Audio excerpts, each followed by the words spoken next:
السلام علیکم ورحمۃ اللہ تعالی وبرکاتہ۔ نحمده ونصلی ونسلم علی رسولہ الکریم، اما بعد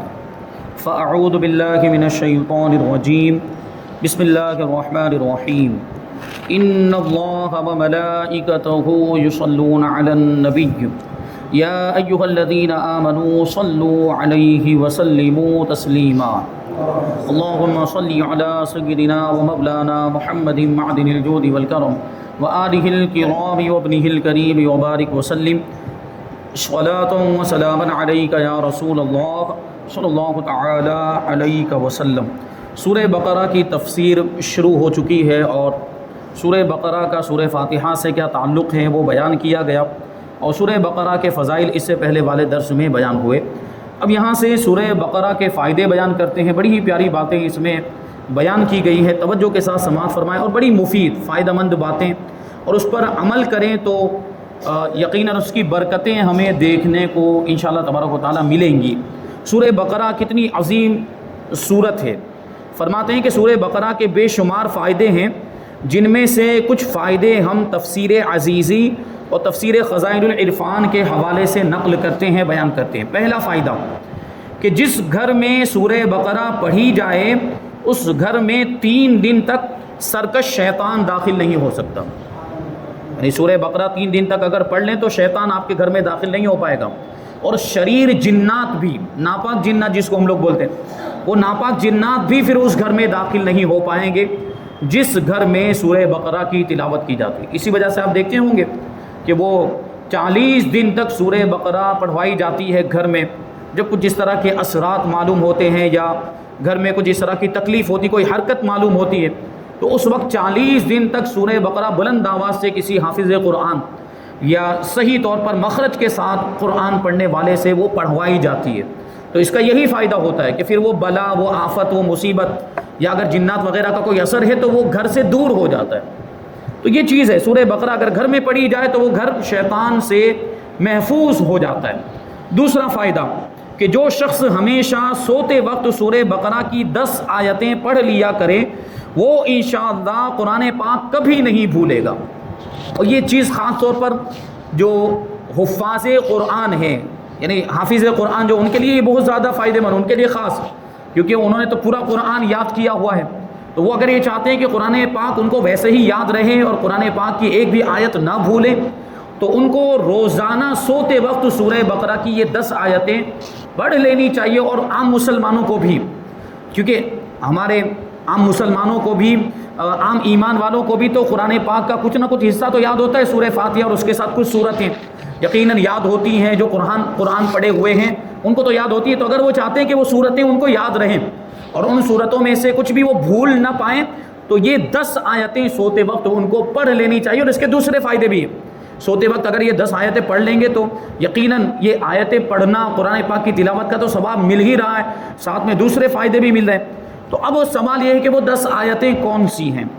تو فرماتے کہ وہ 10 آیتیں یہ ہیں، 4 آیتیں اول کی، یعنی شروع کی 4 آیتیں، سورہ بقرہ کی شروع کی 4 آیتیں، یعنی کہاں تک؟ الف لام میم سے لے کر مفلحون تک، اولئک علی ھدی من ربہم واولئک ھم المفلحون، یہاں تک یہ 4 آیتیں ہو گئی۔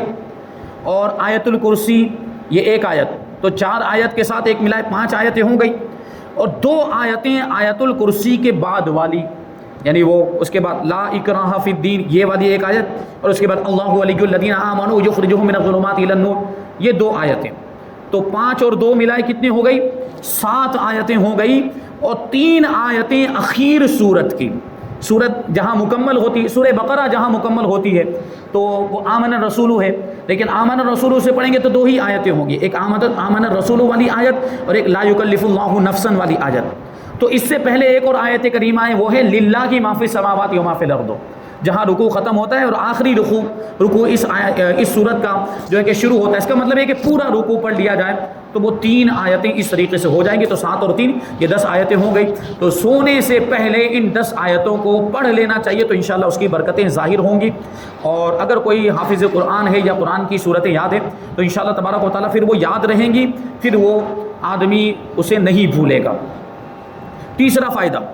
جس کسی کے بچے کو چیچک نکل آئے، چیچک وہ دانے نکل آتے پورے جسم کے اندر، وہ پھوڑیاں ہو جاتی ہیں، ہم لوگ کیا بولتے ہیں اس کو نکالا نکلا، ہماری زبان میں کیا بولتے ہیں نکالا نکلا ہے، تو وہ چیچک کہا جاتا ہے اس کو اردو میں۔ تو اگر کسی بچے کو وہ چیچک کی بیماری ہو گئی، پورے جسم کے اندر پھوڑیاں ہو گئی ہیں، دانے نکل آئے، تو اس کے لیے بھی ایک علاج بتایا جا رہا ہے۔ وہ کیا ہے کہ وہ 2.5 پاؤ چاول پکائے، 2.5 پاؤ مطلب کیا، 1 پاؤ مطلب 250 گرام، 250 گرام چاول، اب اس کو 2.5 کرنا ہے تو تقریباً 600-700 گرام کے آس پاس وہ چاول بنے گے، یعنی 600-700 گرام کے آس پاس وہ چاول لے لے اور پھر اس کو پکائے، اور اس میں بقدر ضرورت دہی اور کھانڈ ڈالے، کھانڈ مطلب وہی شکر، اور پھر کسی فقیر کو بلا کر، فقیر سے مراد واقعی جو فقیر ہے، شرعی فقیر، اور جس کے پاس روپیہ پیسہ کچھ بھی نہیں، کھانے پینے کا سامان بھی نہیں، فقیر سے مراد یہ آج کل کے پیشہ ور پروفیشنل فقیر مراد نہیں، جن کے پاس لاکھوں لاکھ کا بینک بیلنس ہوتا ہے، وہ مراد نہیں ہے۔ اس سے مراد کیا، جو واقعی فقیر ہو، واقعی ضرورت مند ہو، واقعی حاجت مند ہو، ایسے فقیر کو بلایا جائے۔ یہ چاول بنا لیے، چاول پکا لیے، اس میں دہی بھی ملا دیا، اس میں شکر بھی ملا دی اور سواد کے مطابق، اور پھر فقیر کو بلایا جائے اور فقیر سے کہے کہ ان چاولوں کو اس طرح آہستہ آہستہ کھا کہ میرا پڑھنا اور تیرا کھانا ایک ساتھ میں ختم ہو، یعنی وہ ایک طرف کھاتا جائے اور دوسری طرف یہ سورہ بقرہ کی تلاوت کرتا چلا جائے، اور اس انداز میں وہ کھائے، آہستہ آہستہ کھائے کہ ایک طرف اس کا کھانا مکمل ہو تو دوسری طرف سورہ بقرہ مکمل ہو جائے۔ سورہ بقرہ کو اگر درمیانی انداز میں، درمیانی رفتار کے ساتھ اگر پڑھا جائے تو چونکہ تقریباً 2.5 پارے کی وہ سورت ہے، 2.5 پارے میں 2 رکوع کم ہیں، تو یہ اتنا اگر ہم آہستہ آہستہ پڑھیں گے تو ایک پارے اگر 20 منٹ کے اعتبار سے لیتے ہیں، ایک پارے کو اگر 20 منٹ لگتی ہے تو 20 اور 20 40 منٹ، اور اس کے اندر 10 منٹ ملائیں تو کتنی منٹ ہو گئے، 50 منٹ تقریباً سورہ بقرہ کو پڑھنے میں لگے گی، اگر درمیانی انداز میں اچھی طریقے سے صحیح تلفظ کے ساتھ اگر پڑھنے کی کوشش کریں تو اس طریقے سے، یا 45 منٹ تو کم سے کم لگنے والی ہے، تو اس کو یہ تاکید کی جائے کہ 45 منٹ تک میں سورہ بقرہ پڑھتا رہوں گا، تو تو بھی اس انداز میں کھا کہ یہ تیرا کھانا بھی 45 منٹ تک چلتا رہے، اور جب سورہ بقرہ مکمل ہو تب جا کر تیرا کھانا مکمل ہو، تھوڑا تھوڑا وہ کھاتا رہے۔ وہ فقیر اس بچے کے سامنے کھانا شروع کرے اور وہ شخص اس بچے کے سامنے سورہ بقرہ پڑھنا شروع کر دے، آہستگی کے ساتھ اور عمدہ طریقے سے سورہ بقرہ پڑھے، تو ادھر تو یہ سورت ختم کرے اور ادھر وہ چاول ختم کرے، تو انشاءاللہ تبارک و تعالیٰ چیچک کو آرام ہوگا، وہ بیماری دور ہو جائے گی، اور پھر صرف اتنا ہی نہیں کہ اس بچے کی بیماری دور ہوگی، بلکہ فرماتے ہیں کہ اس سال میں اس گھر میں چیچک سے امن رہے گا، یعنی اس سال اس گھر والوں میں سے کسی کو یہ بیماری نہیں ہوگی، پورے سال کے لیے اس گھر والے، وہ گھر کے لوگ وہ بیماری سے محفوظ ہو جائیں گے۔ مگر شرط یہ ہے کہ یہ عمل صبح کے وقت کیا جائے، اور عمل کرنے والا اور بیمار بچہ دونوں نہار منہ ہوں، یعنی دونوں نے سو کر اٹھنے کے بعد کچھ بھی کھایا نہ ہو، عمل کرنے والے سورہ بقرہ پڑھنے والے نے بھی، اور جو بچہ جس کو یہ بیماری اس نے بھی کچھ کھایا ہوا نہ ہو، نہار منہ کا یہ مطلب ہوتا ہے، اس وقت یہ عمل کیا جائے۔ تو یہ ایک فائدہ اور یہ ایک علاج بیان کیا گیا، بڑا ہی پیارا علاج ہے، تو اس پر عمل کیا جا سکتا ہے۔ یہ چیچک کی بیماری اکثر بچوں کو ہوتی رہتی ہے۔ چوتھا فائدہ بیان کرتے ہیں، طبرانی اور بیہقی نے حضرت عمر رضی اللہ تعالیٰ عنہ سے روایت کیا کہ حضور پاک صلی اللہ علیہ وسلم نے ارشاد فرمایا کہ میت کو دفن کر کے اس کی قبر کے سرہانے سورہ بقرہ کی اول آیتیں مفلحون تک اور قبر کی پائنتی سورہ بقرہ کی آخری رکوع، سورہ بقرہ کا آخری رکوع پڑھنا، یعنی وہی للہ ما فی السماوات و ما فی الارض سے لے کر جہاں سورت ختم ہوتی ہے وہاں تک پڑھنا چاہیے، یہ میت کو دفن کرنے کے بعد، تو انشاءاللہ تبارک و تعالیٰ اس کے فائدے اور اس کی برکتیں میت کو قبر کے اندر پہنچیں گی، اور اس کے عذاب میں تخفیف ہوگی، اس کو راحت ملے گی، اور اس کو قبر کے اندر سکون ملے گا انشاءاللہ۔ اور بھی فائدے سورہ بقرہ کے آخر میں بیان کیے جائیں گے۔ اب یہاں سے سورہ بقرہ شروع ہوتی ہے، اللہ تبارک و تعالیٰ فرماتا ہے الف لام میم ذالک الکتاب لا ریب فیہ ھدی للمتقین، وہ بلند رتبہ کتاب، کوئی شک کی جگہ نہیں، اس میں ہدایت ہے ڈر والوں کے لیے، متقین کے لیے، پرہیزگاروں کے لیے۔ یعنی یہ بلند رتبہ کتاب قرآن مجید، اس کی قرآن پاک اللہ تبارک و تعالیٰ کا کلام ہے، اور اس کے بارے میں خود قرآن پاک ارشاد فرما رہا ہے کہ اس کتاب میں کوئی شک نہیں، اور اس کتاب میں کسی طرح کے شبہ کی کوئی گنجائش نہیں ہے، یہ یقیناً اللہ تبارک و تعالیٰ کا کلام ہے، اور یہ ہدایت ہیں کس کے لیے؟ ڈر والوں کے لیے، ایمان والوں کے لیے، اور وہ ڈر والے کون ہیں؟ ان کی صفات ابھی آگے بیان کی جائے گی۔ اب یہاں پہ ایک اور بات سورہ فاتحہ سے اس کا ایک اور تعلق یہاں پر بیان کرتے ہیں کہ سورہ فاتحہ کو الحمد سے شروع فرمایا. سورہ فاتحہ کہاں سے شروع ہوتی ہے؟ الحمد سے شروع ہوتی ہے، جس کے معنی اس قدر ظاہر ہیں کہ بچے بھی جانتے ہیں. یعنی الحمدللہ کا کیا مطلب ہوتا ہے؟ وہ بچہ جانتا ہے. یعنی الحمدللہ کا مطلب ہوتا ہے تمام تعریفیں اللہ کے لیے. یہ تقریباً مسلمان کے وہ بچے جو مدرسے وغیرہ میں جاتے ہیں اور تعلیم حاصل کرتے ہیں ان کو اس کا مطلب معلوم ہوتا ہے الحمدللہ کا کیا مطلب ہوتا ہے. یعنی اللہ تبارک و تعالیٰ کا شکر ہے، تمام تعریفیں اللہ کے لیے. تو اس کا معنی بالکل ظاہر ہے، الحمدللہ کا معنی بالکل ظاہر ہے، سب جانتے ہیں. اور ہر شخص سنتے ہی اس کے سمجھنے اور جاننے میں کچھ تعامل نہیں کرتا. یعنی الحمدللہ کو سنتے ہی اس کو غور و فکر کرنے کی ضرورت نہیں پڑتی اس کو سمجھنے کے لیے، وہ یوں ہی سمجھ جاتا ہے. لیکن سورہ بقرہ کو الف لام میم سے شروع فرمایا، جس کے معنی میں عام تو کیا بڑے بڑے علماء اور اولیاء بھی حیران ہیں کہ الف لام میم کا مطلب کیا ہے. کیونکہ الف لام میم آپ دیکھیں تو یہاں پر بھی الف لام میم کا کوئی ترجمہ لکھا ہوا نہیں ہے. میں نے آپ کو جو ترجمہ سنا ہے وہ ڈائریکٹ ذالک الکتابوں سے ہے. الف لام میم کا کوئی ترجمہ اس میں لکھا ہوا ہی نہیں ہے. تو سوچنے جیسی بات ہے کہ الحمدللہ کو جو سورہ فاتحہ کو الحمدللہ سے شروع کیا اس کا معنی بالکل واضح،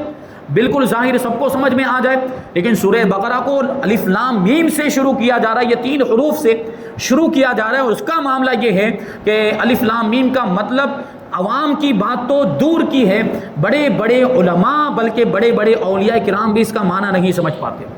اور اس کے تعلق سے حیران ہیں. تو اس میں اس طرف اشارہ ہے کہ قرآن پاک بعض لحاظ سے تو بہت آسان ہے لیکن بعض اعتبار سے سخت مشکل ہے. تو اس کے بعض ظاہری معنی تو اس قدر آسان ہیں کہ سن کر ہی سمجھ میں آ جاتے ہیں، اور بعض اسرار اور رموز یعنی راز کی باتیں اس قدر دشوار ہیں کہ جس کے لیے عقل انسانی کافی نہیں ہوتی، نقل حدیث ہی کی ضرورت پڑتی ہے. یعنی اس کو سمجھنے کے لیے رسول پاک صلی اللہ علیہ وسلم کا ارشاد ضروری ہے.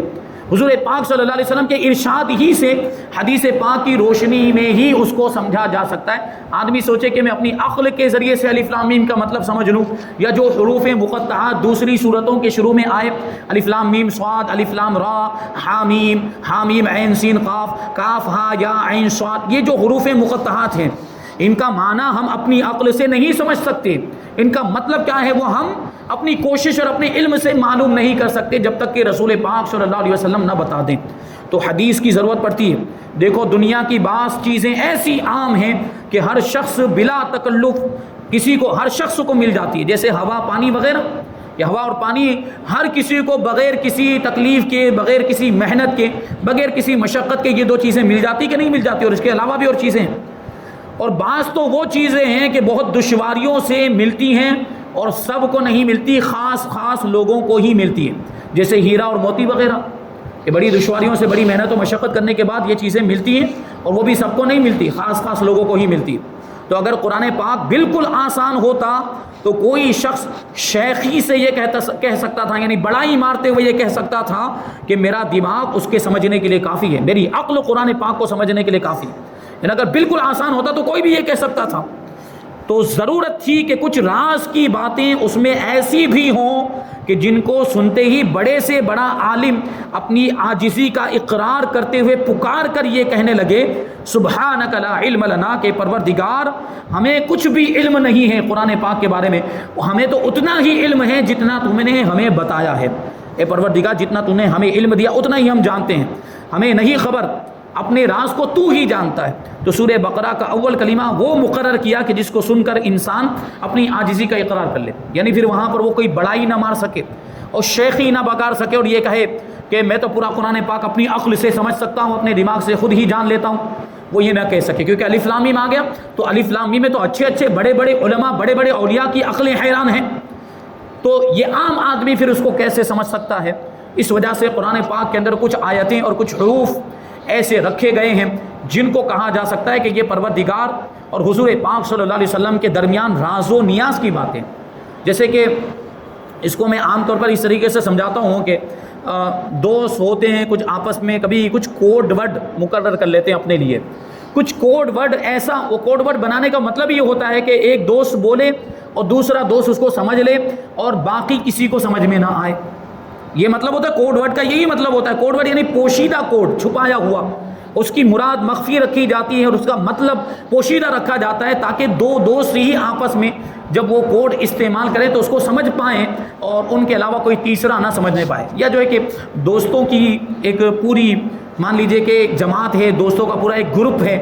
6 لوگ 7 لوگ 5 لوگ کا ایک گروپ ہے, تو انہوں نے اپنے اعتبار سے 7 لوگوں کے درمیان 6 لوگوں کے درمیان یا پوری کمپنی کے درمیان انہوں نے ایک کوڈ ورڈ بنایا ہوا ہے. تو اب وہ 7 لوگوں کو ہی پتہ ہے یا 6 لوگوں کو ہی پتہ ہوگا یا 10 لوگ 12 لوگ جتنے بھی لوگ اس میں شامل ہیں اس جماعت کے اندر اس گروپ کے اندر, انہی کو وہ کوڈ معلوم ہوگا. وہ جب آپس میں استعمال کریں گے تو وہ سمجھ لیتے ہیں, لیکن ان کے علاوہ کوئی شخص اس کو نہیں سمجھ پاتا. تو یہ کہا جا سکتا ہے کہ یہ جو حروف ہیں جن کو حروف مقطعات کہا جاتا ہے, یہ اللہ تبارک و تعالیٰ اور حضور پاک صلی اللہ علیہ وسلم کے درمیان یہ کوڈ ورڈ ہے. یہ راز کی باتیں ہیں, یہ اسرار, یہ راز و نیاز کی باتیں یہ اللہ جانتا ہے اور اس کے بتانے سے رسول پاک صلی اللہ علیہ وسلم جانتے ہیں, اور ان کے علاوہ کسی کو ان حروف کے بارے میں کچھ بھی نہیں پتہ. تو حق تو یہ ہے کہ الف لام میم کے معنی اور اللہ اور اس کے رسول اور محبوب صلی اللہ علیہ وسلم کے سوا کوئی نہیں جانتا. ہم کو تو بس اتنا چاہیے کہ اس کی حق ہونے پر ایمان لے آئیں, یعنی ہم بس یہ یقین کریں, یہ عقیدہ رکھیں کہ یہ قرآن پاک کا حصہ ہے, یہ بھی قرآن پاک کی آیت ہے الف لام میم وغیرہ, اور اللہ تبارک و تعالیٰ نے اس سے جو مراد لیا ہے اس کے حق ہونے کا ہم یقین رکھتے ہیں, اگرچہ ہمیں نہیں پتہ کہ اس کا مطلب کیا ہوتا ہے, اس کا معنی کیا ہے, بس ہم اس کو حق جانیں اور اس پر ایمان لائیں اور یہ کہہ دیں کہ اس کے معنی وہ ہیں جو اللہ تبارک و تعالیٰ نے بتائے اور محبوب علیہ الصلوۃ والسلام نے جانے. یعنی یہ اللہ جانتا ہے اور اس کے بتانے سے رسول پاک صلی اللہ علیہ وسلم جانتے ہیں اس کا مطلب کیا ہے. تفسیر روح البیان شریف میں جگہ پر فرمایا کہ یہ الف لام میم ان کلاموں میں سے ہے جن کے معنی کی خبر حضرت جبرائیل امین علیہ السلام کو بھی نہیں ہوتی تھی. سوچنے جیسی بات کہ یہ اللہ تبارک و تعالیٰ کا کلام ہے, یہ کون لے کر آتے تھے؟ آیتیں, سورتیں حضرت جبرائیل لے کر آتے تھے اللہ کی بارگاہ سے, حضرت جبرائیل پہنچاتے تھے قرآن کی آیتیں اور قرآن کی سورتیں, لیکن اس کے باوجود حضرت جبرائیل امین علیہ الصلوۃ والسلام کو بھی حروف مقطعات اور اس طرح کی آیتوں کا مطلب معلوم نہیں تھا.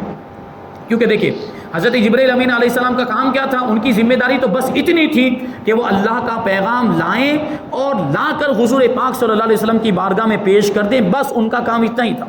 قرآن کی آیتیں قرآن کی صورتیں لے کر آئیں اور حضور پاک صلی اللہ علیہ وسلم کی بارگاہ میں پیش کر دیں, ان کو سنا دیں. بس حضرت جبرائیل کا یہی کام, اس کو سمجھنا ہے کہ نہیں سمجھنا, اس کا مطلب کیا ہے, اس کا معنی کیا ہے, اس کا ترجمہ کیا ہے, یہ حضرت جبرائیل امین علیہ السلام کی ذمہ داری ہی نہیں. اس لیے فرمایا جا رہا ہے کہ یہ آیتیں الف لام میم وغیرہ یہ ان کلاموں میں سے ہیں جن کے معنی کی خبر حضرت جبرائیل امین علیہ السلام کو بھی نہیں ہوتی تھی. ڈاک خانے کے ذریعے حکام کے پاس کچھ شاہی تاروں میں سے ایک ایسے حروف آتے ہیں کہ جن کو خود تار کا لینے والا پوسٹ ماسٹر اور لانے والا تار بابو بھی نہیں سمجھتا. یہ پرانے زمانے میں جو تار بھیجے جاتے تھے, ٹیلی گرام وغیرہ بھیجے جاتے تھے, تو اس زمانے میں بادشاہوں کو حکام کے پاس, بادشاہوں ڈاک خانے کے ذریعے حکام کے پاس کچھ شاہی تاروں کو بھیجا جاتا تھا. یعنی کیا ہوتا تھا, جو بادشاہ سب سے بڑا بادشاہ ہوتا اور اس کے جو گورنر ہوتے, اس کے ماتحت وزیر اور عمرہ وغیرہ جو حکومت کرتے اور اس طریقے سے ریاستوں کو سنبھالتے تھے, تو بادشاہ کی طرف سے کبھی کوئی حکم کوئی فرمان جاری کیا جاتا تھا اور اس کو ڈاک خانے کے ذریعے تار کے ذریعے سے بھیجا جاتا تھا, اور وہ تار کے ذریعے کوڈ ورڈ میں کچھ ایسے حروف لکھے, کچھ ایسی شکلیں ہوتی تھی کہ وہ ڈاک خانے والے بھی نہیں جان پاتے تھے, اور جو پوسٹ مین لے کر جاتا تھا اس کو بھی نہیں پتا چلتا تھا کہ اس میں کیا لکھا ہوا ہے, کیونکہ وہ راز و نیاز کی بات ہے. وہ کوڈ ورڈ جو میں نے ابھی بات کہی وہ کوڈ ورڈ ہوا کرتے تھے بادشاہ اور اس کے وزیروں کے درمیان اور اس کے گورنروں کے درمیان, وہ راز و نیاز کی باتیں ہوتی تھی, وہ بادشاہ جانتا تھا اور اس کے وزیر پڑھنے کے بعد اس کو سمجھ لیا کرتے تھے. تو بلا تشبیہ و تمثیل اللہ تبارک و تعالیٰ نے اپنے نبی ہمارے آقا حضور رحمت عالم صلی اللہ علیہ وسلم کے ساتھ ان آیتوں سے اور ان حروف کے ذریعے سے راز و نیاز کی باتیں کی, اور وہ اللہ تبارک و تعالیٰ جانتا ہے اور حضور پاک صلی اللہ علیہ وسلم جانتے ہیں کہ اس کا مطلب کیا ہے. لیکن کہتے ہیں وہ ڈاک خانے کی بات کہ جس حاکم کے پاس وہ تار آتا ہے وہ اسے خوب سمجھ لیتا ہے, اور اس سے معلوم ہوا کہ رب تبارک و تعالیٰ نے سب کچھ بتا کر حضور کو بھیجا, ورنہ حضور ان متشابہات کے معنی ہرگز نہ سمجھتے اور ان کا نزول بیکار ہو جاتا. یعنی اللہ تبارک و تعالیٰ نے ان آیتوں کا معنی اور مطلب بھی حضور پاک صلی اللہ علیہ وسلم کو بتایا, کیونکہ اگر حضور پاک صلی اللہ علیہ وسلم الف لام میم وغیرہ حروف مقطعات کا معنی نہ جانتے تو پھر بیکار کلام کرنا لازم آتا, بے فائدہ کلام, یہ کلام بے فائدہ ہو جاتا. یعنی جن کے اوپر قرآن نازل ہو رہا ہے, جن پر یہ آیتیں نازل ہو رہی ہیں, جن پر یہ حروف نازل ہو رہے ہیں, اگر وہ بھی اس کو نہ سمجھ پاتے تو یہ کلام کرنا بے فائدہ ہو جاتا. یہ کلام کرنا بیکار ہو جاتا، اور اللہ تبارک و تعالیٰ بے فائدہ اور بیکار کلام کرنے سے پاک ہے۔ تو اس کا مطلب کیا ہوا کہ حضور پاک صلی اللہ علیہ وسلم نے ان آیتوں کے مطلب کو سمجھا، وہ جانتے تھے۔ نیز اللہ تبارک و تعالیٰ نے صلاۃ و زکوٰۃ، نماز و زکوٰۃ، روزہ وغیرہ ساری عبادات کا حکم دیا، مگر کسی عبادت کی تفصیل نہیں بیان کی۔ آپ قرآن پاک کے اندر دیکھیں تو اللہ تعالیٰ فرماتا ہے نماز قائم کرو، زکوٰۃ ادا کرو، روزہ رکھو، حج ادا کرو۔ یہ حکم تو ملتا ہے لیکن اس کی پوری تفصیل نہیں ملتی کہ نماز کس طریقے سے ادا کرنی، رکوع کیسے کرنا ہے، سجدہ کیسے کرنا ہے، قعدہ کیسے کرنا ہے، قرات میں کتنا پڑھنا ہے کتنا نہیں پڑھنا، اور اسی طریقے سے روزہ رکھنا ہے تو روزہ کہاں سے کہاں تک رکھنا ہے، کن چیزوں سے روزہ ٹوٹ جاتا ہے، کن چیزوں سے روزہ نہیں ٹوٹتا، یہ سارے مسائل اور احکام۔ اسی طرح حج کرنا ہے تو حج کیسے کرنا، اس کے ارکان کیا ہیں، اس کی ادائیگی کیسے ہو، اس کا طریقہ کیا، یہ قرآن پاک میں نہیں بیان کیا گیا، یہ قرآن پاک میں ان کی تفصیل نہیں بیان کی۔ نہ حضور پاک صلی اللہ علیہ وسلم نے پوچھا کہ زکوٰۃ کتنے مال سے دی جائے اور کتنی دی جائے، کب دی جائے اور کیسے دی جائے، بلکہ بغیر کسی غور و فکر کے، بغیر تأمل کے صحابہ کرام کو ہر حکم قرآنی کی تفصیل سمجھا دی۔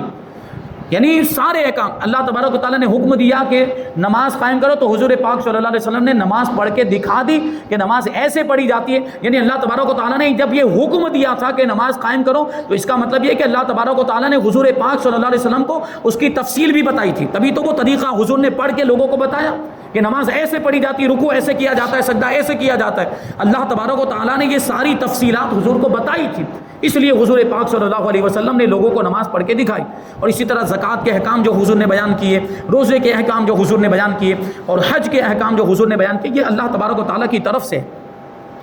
تو یہ دیکھیں کہ ساری باتیں اور ساری تفصیل اللہ نے آپ کو بتا دی۔ کلمہ الف لام میم نے ہی حضور کا علم اور عالم پیدا ہونا بتا دیا۔ یعنی الف لام میم ہی سے یہ بات ثابت ہو جا رہی ہے کہ اللہ تبارک و تعالیٰ نے حضور کو ساری چیزوں کا علم عطا فرما دیا، اور حضور پاک صلی اللہ علیہ وسلم عالم بنا کر ہی پیدا کیے گئے، یہ بھی اس بات سے ثابت ہو جاتی ہے، اس سے یہ بات بھی ثابت ہو جاتی ہے۔ چنانچہ روایات سے ثابت ہے کہ جب کاف ہا یا عین صاد، یہ آیت کریمہ یہ سورہ مریم کے شروع میں ہے،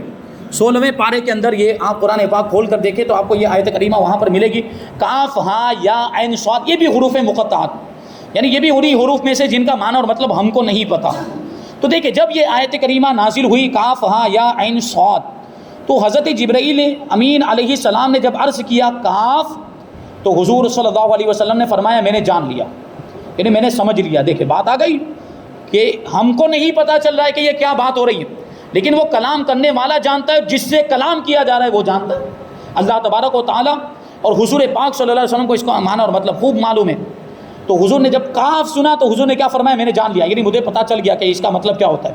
پھر حضرت جبریل نے عرض کیا ہا، تو حضور پاک صلی اللہ علیہ وسلم نے فرمایا کہ میں نے جان لیا۔ پھر عرض کیا یا، فرمایا میں نے اس کو بھی جان لیا۔ پھر عرض کیا عین، تو فرمایا اس کا معنی بھی میں نے سمجھ لیا۔ پھر عرض کیا صاد، تو حضور نے فرمایا کہ یہ بھی میں نے جان لیا۔ حضرت جبریل امین علیہ السلام نے عرض کیا کہ آپ صلی اللہ علیہ وسلم نے کیا جانا، یعنی حضور کی بارگاہ میں حضرت جبریل امین عرض کرتے، کیونکہ حضرت جبریل کو نہیں پتا چل رہا تھا کہ اس سے کیا بات ہو رہی ہے، یہ کیا راز و نیاز کی گفتگو ہے، یہ کیسا کلام، حضرت جبریل کو نہیں پتا چل رہا تھا۔ تو حضرت جبریل نے پوچھا کہ آپ نے کیا جان لیا، مجھے تو نہیں پتا چل رہا ہے، مجھے تو کوئی خبر نہیں ہوئی۔ تو شاعر کی زبان میں یہ ہم اس کو یوں سمجھے، شاعر فارسی شاعر کہتا ہے کہ میان طالب و محبوب رمزیز،